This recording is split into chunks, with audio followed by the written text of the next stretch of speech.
ദൈവം നമ്മുടെ സങ്കേതവും ബലവും ആകുന്നു. കഷ്ടങ്ങളിൽ അവൻ ഏറ്റവും അടുത്ത തുണയായിരിക്കുന്നു. അതുകൊണ്ട് ഭൂമി മാറിപ്പോയാലും പർവ്വതങ്ങൾ കുലുങ്ങി സമുദ്രമധ്യേ വീണാലും അതിനെ വെള്ളം ഇരച്ചു കലങ്ങിയാലും അതിന്റെ കോപത്താൽ പർവ്വതങ്ങൾ കുലുങ്ങിയാലും നാം ഭയപ്പെടുകയില്ല.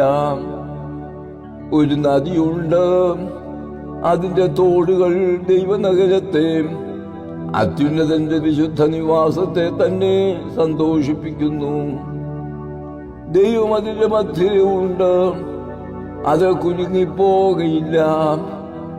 ദൈവം അധികാരത്ത് തന്നെ അതിനെ സഹായിക്കും. ജാതികൾ ക്രുദ്ധിച്ചു, രാജ്യങ്ങൾ കുലുങ്ങി. അവൻ തന്റെ ശബ്ദം കേൾപ്പിച്ചു, ഭൂമി ഉരുകിപ്പോയി. സൈന്യങ്ങളുടെ യഹോവ നമ്മോട് കൂടെയുണ്ട്. യാക്കോബിന്റെ ദൈവം നമ്മുടെ ദുർഗമാകുന്നു.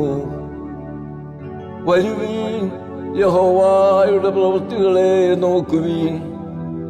അവൻ ഭൂമിയിൽ എത്ര ശൂന്യത വരുത്തിയിരിക്കുന്നു. അവൻ ഭൂമിയുടെ അറ്റം വരെയും യുദ്ധങ്ങളെ നിർത്തൽ ചെയ്യുന്നു. അവൻ വില്ലൊടിച്ച് കുന്തം മുറിച്ച് രഥങ്ങളെ തീരിട്ട് ചുട്ടുകളയുന്നു. മിണ്ടാതിരുന്ന് ഞാൻ ദൈവമെന്ന് അറിഞ്ഞുകൊള്ളുവീൻ. ഞാൻ ജാതികളുടെ ഇടയിൽ ഉന്നതനാകും, ഞാൻ ഭൂമിയിൽ ഉന്നതനാകും.